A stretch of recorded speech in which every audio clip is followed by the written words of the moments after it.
Hello दोस्तों, नमस्कार। स्वागत है आपका अपने परिवार यूट्यूब फैमिली पर। उम्मीद है शानदार ज़बरदस्त होंगे। पीईटी का फॉर्म ओपन हो चुका है। पीईटी आपका ऑनलाइन फॉर्म आवेदन शुरू हो चुका है, जिसकी डेट 14 मई से शुरू होकर 24 जून तक है। आपका जो फॉर्म फिलअप है डेट है, लास्ट डेट क्या है 24 जून, मतलब 17 जून आपकी लास्ट डेट है। और फी और करेक्शन के लिए 24 जून तक विंडो ओपन रहेगी। तो ये आपका इम्पोर्टेंट है। इसकी लिंक आपको डिस्क्रिप्शन बॉक्स में मिल जाएगी। आप डायरेक्ट यहाँ पर जाकर क्लिक करके फॉर्म फिलअप कर सकते हैं।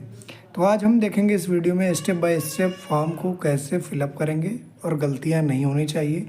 जो पहले से पीईटी फॉर्म फिलअप करे या पेपर दे चुके हैं पहले भी, उनके लिए क्या है और नए वालों के लिए क्या है, क्योंकि इसमें वैलिडिटी आपकी 3 साल होने वाली है। इस पीईटी की आपकी वैलिडिटी 3 साल मान्य रहेगी। 3 साल में जो भी फॉर्म ग्रुप सी के अंतर्गत UPSSC आयोग द्वारा निकाले जाएंगे, उन सभी में 3 साल तक ये वैलिड रहेगा। तो आपको इसको फॉर्म को कैसे फिलअप करना है, स्टेप बाय स्टेप हम सारी जानकारी इसको देखेंगे। ठीक है, इसकी link, direct link description box में मिल जाएगी। आप डायरेक्ट वहाँ से जाके देख सकते हैं। जो लोग चैनल पर नए हैं, प्लीज़ चैनल को सब्सक्राइब कीजिए, बेल आइकन दबा लीजिए। इसकी जो क्वालिफ़िकेशन है 10th है। ठीक है, ये सारी जानकारी प्रीवियस में दी जा चुकी है।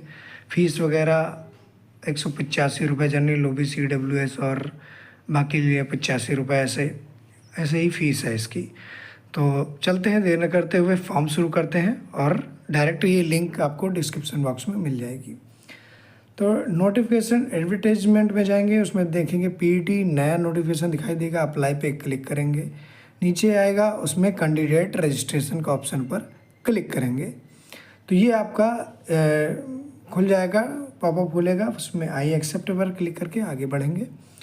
इतना तो आप कर लेंगे सभी लोग। अब आते हैं, यदि कोई अभ्यर्थी प्रारंभिक अर्हता परीक्षा के पंजीकृत संख्या के आधार पर आवेदन करता है तो उसका समस्त प्राथमिक विवरण आवेदन पत्र में स्वतः प्रदर्शित होगा। अभ्यर्थी को उक्त विवरण पुनः दर्ज करने की आवश्यकता नहीं है। अभ्यर्थी यदि चाहे तो प्रदर्शित विवरण में आवश्यकता अनुसार संशोधन कर सकता है। क्या आपको पूर्व के वर्षों में आयोजित किसी प्रारंभिक अर्हता परीक्षा में पंजीकरण संख्या ज्ञात है? यदि आपको पहले परीक्षा आपने दी है पीईटी की 22 का, 23 का, 21 का, तो आपको यस करना है।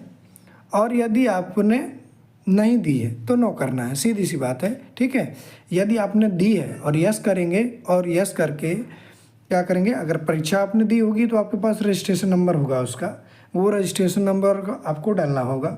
उससे ही आपकी वो जो सारी डिटेल है पहले वाली, वो इसमें क्या करेगा, वो फैच करेगा। यस करते ही फैच करेगा। यस करके आपका जब आगे बढ़ेंगे तो इसको फैच करके वही डिटेल आपकी शो करने लगेगा, है ना।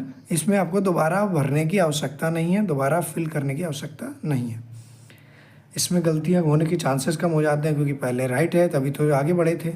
जैसे यस करेंगे, नो करेंगे, जिसको नया भरना है तो नो करके प्रोसीड करेगा। तो ये जो यस करके प्रोसीड करेंगे, ये सारा ऑप्शन फिलअप आएगा। आपको फ़ोटो मतलब सेव करके आगे बढ़ने के लिए बोलेगा। इसमें क्या करेंगे, नाम भरेंगे, कैंडिडेट नाम। ठीक है, कैंडिडेट नाम भरेंगे और फादर नेम भरेंगे। कैंडिडेट नाम, फादर नेम, मदर नेम, है ना, ऐसे नाम ये ऐसे खुलेगा। नाम भरेंगे। फिर स्टेट डोमिसाइल, यस, अगर उत्तर प्रदेश से रिलेटेड है तो यस करेंगे, नहीं तो नो करेंगे। यस करेंगे तो आपको उसकी डिटेल भरनी होगी। फ्रीडम फाइटर पूछेगा, उत्तर प्रदेश से हैं तो अगर हैं तो यस, नहीं तो नो, उसकी डिटेल भी देनी होती है क्योंकि।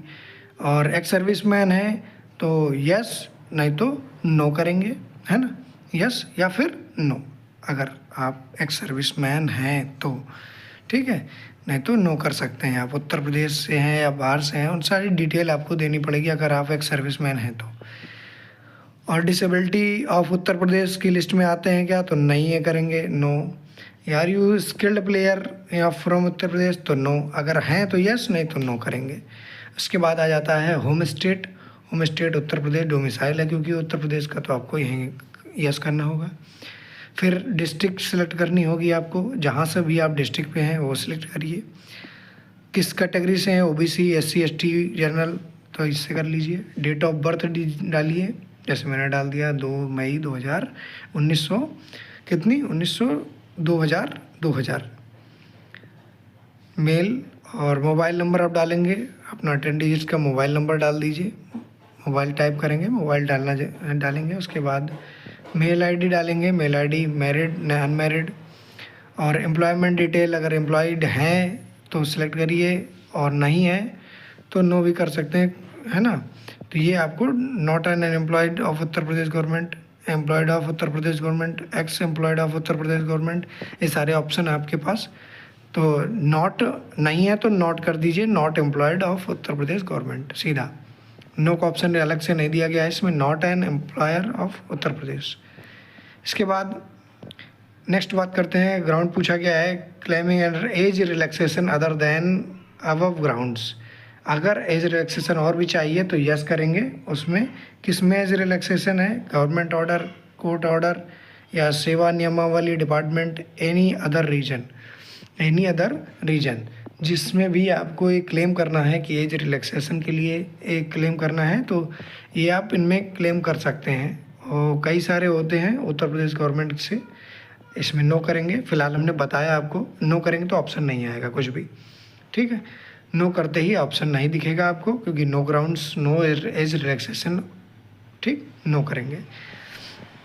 इसके बाद जब ये सारी चीज़ें हो जाएंगी, आगे बढ़ेंगे, आप आगे देखेंगे तो ये यस, जब यस करेंगे तभी ये ऑप्शन आएंगे। गवर्नमेंट ऑर्डर आएंगे तो ये डिपार्टमेंटल टाइम नेम, जैसे जो रिटायरमेंट होते हैं आर्मी, एयरफोर्स, नेवी वाले, तो उनमें ऑप्शन आते हैं ना, तो उसमें एज रिलैक्सेशन दिखाई देता है।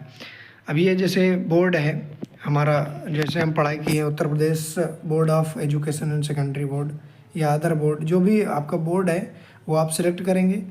पासिंग ईयर सिलेक्ट करेंगे, 2000 कितना, 2000 हमारा 2017। रोल नंबर डालेंगे, है ना, इसका हाई स्कूल का रोल नंबर डाल देंगे। और परसेंटेज क्या था, ग्रेड सिस्टम, परसेंटेज सिस्टम, तो परसेंटेज है उत्तर प्रदेश में, है ना, ये बोर्ड में। तो मार्क्स, उसके बाद मार्क्स डालेंगे, जितना भी मार्क्स आपके ऑब्टेन मार्क्स में कितने मार्क्स में है, 600 में 589 मार्क्स हैं। तो ये आप डाल के आगे क्लिक करके इंटरमीडिएट हैं तो क्लिक कीजिए, नहीं है तो कोई बात नहीं, हाई स्कूल से भी ये फॉर्म फिलअप हो जाएगा, सबमिट हो जाएगा, एग्ज़ाम देने को मिलेगा, है ना। तो ये आप एक्स्ट्रा क्वालिफिकेशन है, आप दे सकते हैं। इंटर के लिए इंटर सेलेक्ट करेंगे 19, रोल नंबर डालेंगे उसका, उसके बाद परसेंटेज और ग्रेड सिलेक्ट करेंगे। हमारा परसेंटेज है तो परसेंटेज सिलेक्ट करेंगे, आउट ऑफ 500 में कितने मार्क्स हैं, 475, ऐसे ये मार्क्स सिलेक्ट करेंगे। दूसरा उत्तर प्रदेश बोर्ड है हमारा, उत्तर प्रदेश बोर्ड डाल दिया। अगर आपने कुछ एडिशनल एकेडमिक डिटेल देनी है तो आप यहाँ पर दे सकते हैं, नहीं देनी है तो मत दीजिए। ये तो केवल सिर्फ हाई स्कूल मांगता है, हाई स्कूल रिलेटेड है, आप हाई स्कूल से ही इसको फॉर्म को फिलअप कर सकते हैं, सिर्फ हाई स्कूल दे सकते हैं, तो ज़्यादा इसमें टेंशन नहीं है, हाई स्कूल दे सकते हैं सिर्फ, तो हाई स्कूल की बात है। इंटरमीडिएट दे दिया आपने, आपको अगर ग्रेजुएशन है तो ग्रेजुएशन दे दीजिए। अन्य डिग्रियां हैं कुछ, बीटेक, डिप्लोमा डिग्री, जो भी है कंप्यूटर से रिलेटेड या किस कोई अन्य एडिशनल क्वालिफिकेशन है वो आप इसमें सेलेक्ट कर सकते हैं, डाल सकते हैं, दे सकते हैं। Certificate name, registration roll number, issuing date, certificate issue date होती है ना, वो आप डेट डालेंगे। और परसेंटेज सिस्टम है, ग्रेड सिस्टम है, क्या सिस्टम है वो डालेंगे। तो इस तरह से आप क्या कर सकते हैं, तो ये सारे ये आपको एडिशनल एकेडमिक डिटेल में आप फिलअप कर सकते हैं अगर आप देना चाहें तो। वैसे ज़रूरत नहीं है, देना चाहें तो ज़रूरत है, नहीं तो कोई ज़रूरी नहीं है। ये फॉर्म 10th बेस है, यहाँ पर भी ईयर और रजिस्ट्रेशन डेट, इशू डेट सारा कुछ भरना होगा आपको। उसके बाद कैप्चा करके आगे प्रोसीड करना होगा। कैप्चा डिटेल कर दिया, आगे प्रोसीड किया, प्रोसीड करने में हाई स्कूल इंटर दिखने लगा। Click proceed to photo and sign के लिए, तो फ़ोटो एंड सिग्नेचर के लिए आगे डिटेल बढ़ गई। तो आप ये डिटेल थोड़ी सी नहीं दिखा सकते क्योंकि पर्सनल डिटेल है। ये सारा फिल करके आगे बढ़ेंगे तो अब फ़ोटो डिटेल मांगेगा, फ़ोटो अपलोड करनी होगी और सिग्नेचर आपको देने होंगे। तो फ़ोटो जो है वो 50 KB से 50-100 KB के बीच होनी चाहिए। 50 KB से 100 KB के बीच में फ़ोटो का साइज़ होनी चाहिए। और जो सिग्नेचर है वो 30 से 50 के बीच होना चाहिए, 30 से 50 के बीच होना चाहिए। और सिग्नेचर आपको इंग्लिश और हिंदी दोनों में करके एक साथ अपलोड करना है ना। सिग्नेचर, फ़ोटो एंड सिग्नेचर आपके 50 से 100 KB के बीच में फ़ोटो होनी चाहिए। और जो सिग्नेचर है अपने अपने तो वो कितने से होना, कितने के बीच होना चाहिए, वो 30 से 50 KB के बीच होने चाहिए, इंग्लिश और हिंदी में दोनों में। इंग्लिश और हिंदी दोनों में 30 से 50 KB के बीच में होने चाहिए जो सिग्नेचर हैं। फ़ोटो एंड सिग्नेचर आप अपलोड करेंगे, राम अवतार जैसे है एग्जाम्पल है, ठीक है। तो ऐसे ही अपलोड करेंगे राम अवतार, ठीक। कोई फ़ोटो अपलोड कर देंगे, उसके बाद डिटेल आगे प्रोसीड करेंगे। प्रोसीड करने के बाद आप डिटेल चेक कर लेंगे, डिटेल्स आपकी मैच कर रही है नहीं कर रही है, कुछ भी गलत है। उसके बाद अपना एड्रेस फिलअप करेंगे। एड्रेस 200 कैरेक्टर में फिलअप करना है। अगर इंडियन आर्मी में सर्व किया है तो यस करिए, नहीं तो नो। एनसीसी कैडेट में 20 सर्टिफिकेट है तो यस करिए, अन्यथा नो रहने दीजिए, वो आपको डिफ़ॉल्ट रूप में नो मिलेगा। एड्रेस भरना है आपको, फिर आप एड्रेस फिलअप करेंगे, है ना। एड्रेस को फिलअप करेंगे। एड्रेस फिलअप करने के बाद में आगे प्रोसीड करेंगे। पूरा locality, house number, village number, address, district, pin code, ये सारा कुछ भरने के बाद में आप डिस्ट्रिक्ट जैसे है जो भी है, सहारनपुर आपका डिस्ट्रिक्ट है, कोड है, पिन कोड है, फिलअप कर दीजिए। वो करस्पॉन्डिंग एड्रेस अगर आपका दूसरा है तो डालिए, नहीं तो सेम एज कर दीजिए। तो सेम एज करेंगे तो जो पहले परमानेंट एड्रेस और करस्पॉन्डिंग एड्रेस दोनों सेम हो जाता है, दोनों सेम आ जाएगा, ठीक है।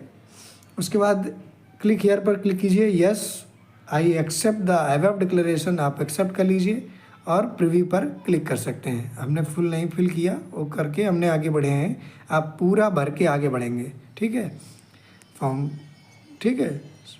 उसके बाद ये कैप्चा, इस तरह का वेरिफिकेशन डिस्प्ले दिखाई देगा। वेरिफिकेशन डिस्प्ले आने के बाद में आप इस कैप्चा को फिलअप करेंगे और सारी प्रीव्यू पर क्लिक करने, प्रीव्यू ऑप्शन आया था नीचे, आप उस प्रीव्यू में अपनी डिटेल्स सारी की सारी जो डिटेल आपने फिलअप की है, नाम, डेट ऑफ बर्थ, पिताजी का नाम, माता का नाम, लिंग, gender, mobile number, mail ID, सब कुछ करने के बाद आगे बढ़ेंगे, प्रोसीड करेंगे, फॉर्म प्रोसीड करेंगे। प्रोसीड करने के बाद 25 रुपये फॉर्म मांगेगा, क्योंकि विकलांग है तो 25 रुपये देना होगा, और क्लिक करके आगे बढ़ेंगे। आप जो भी कैटेगरी होंगे उसके हिसाब से फीस मांगेगा। जनरल है, ओबीसी है तो 185 रुपये, SC ST 85 रुपये। इस तरह से UPI QR कोड से आप पे नाउ पर क्लिक करेंगे। पे नाउ पर क्लिक करने के बाद ये 25 रुपये हैं विकलांग के लिए, तो ये 25 रुपये QR कोड के स्कैन करके आप इससे QR कोड से पे कर सकते हैं। आप UPI ID डालकर भी पे कर सकते हैं और QR कोड से भी पे कर सकते हैं, है ना। इस तरह से आप पेमेंट तक प्रोसेस था, स्टेप बाय स्टेप आपने समझा। कुछ चीज़ें हमने आपको नहीं दिखाई, लेकिन वो चीज़ें दिखा नहीं सकते थे इसलिए नहीं दिखाई गई आपको। आप ऐसे फॉर्म को फिलअप कर सकते हैं, इस तरह का डिस्प्ले होगा। ये आपका पॉपअप है, विंडो है, होम स्क्रीन का विंडो है। ऑनलाइन फॉर्म सबमिशन पर जाएंगे, एप्लीकेशन फ़ी डिपोजिशन आपने अगर किया है और आपको नहीं दिखा रहा है तो उसका डबल वेरिफिकेशन होता है। इसमें रजिस्ट्रेशन नंबर आपके पास आया होगा, उसको क्लिक करके male, female, are you domicile Uttar Pradesh select करके, जेंडर सेलेक्ट करके, कैटेगरी सेलेक्ट करके, कैप्चा फिलअप करके बाद प्रोसीड करेंगे। तो प्रोसीड करने के बाद में आपको डबल वेरिफिकेशन के लिए ऑप्शन आएगा। डबल वेरिफिकेशन आपको ऑप्शन आएगा, उसमें आप जाके डबल वेरिफिकेशन से आप देख सकते हैं। उसमें अगर आपकी फ़ीस अपडेट हुई होगी तो दिखाई देगी, नहीं अपडेट है तो उसमें एक ऑप्शन आता है डबल वेरिफिकेशन के लिए, वेरीफाई करने के लिए। जैसे ही वेरीफाई करेंगे आपकी पेमेंट अपडेट हो जाएगी। तो ये आपका था पूरा सब कुछ। आप कुछ छूट गए बीच में, आप मान ले छोड़ देते रजिस्ट्रेशन के बाद में, तो प्रिंट डिटेल एप्लीकेशन करना है तो प्रिंट और डिटेल एप्लीकेशन में फॉर्म फिलअप करके रजिस्ट्रेशन नंबर डाल के वापस से सब कुछ, जेंडर, डोमिसाइल यूपी से हैं तो सिलेक्ट करके, कैटेगरी सेलेक्ट करके, फिर कैप्चा फिलअप करके प्रोसीड करेंगे तो आप फॉर्म को डाउनलोड कर देंगे। इस तरह से ये आपके लिए हेल्पफुल होने वाली वीडियो है। तो प्लीज़ चैनल को लाइक कीजिए, शेयर कीजिए, सब्सक्राइब कीजिए मिलते हैं नए वीडियो में नई अपडेट के साथ। जय हिंद, जय भारत, जय माँ सरस्वती। Thanks for watching.